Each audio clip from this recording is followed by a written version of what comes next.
Tila napiko ng It's Showtime host at ang kabogable star na si Vice Ganda sa isa sa mga contestant sa Especially For You kung saan tila sinadya nitong magkamali para mag-trending.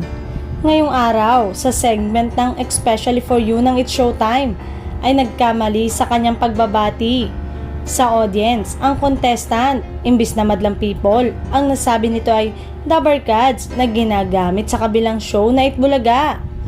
Hindi naman ito nakalagpas kay Vice Ganda na kaagad na pinuna ang nasabing contestant, kung saan sinabing sinadya lamang ng kanilang searchy ang magkamali. Hindi ito nagustuhan ni Vice Ganda dahil tila hindi na nito nirespeto ang kanilang show.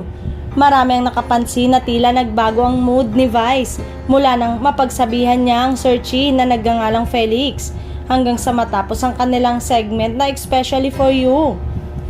May mga nagsasabi naman na talagang walang makakalampas sa pangamoy ni Vice Ganda, kaya naman wag na umanong balakin pa ng ilan na gamitin ang It's Showtime para sumikat sa maling paraan. May mga nagsasabi rin na baka kadalasan Itbulaga ang pinapanood nito kaya naman nagkamali ito sa pagbati sa mga madlang people.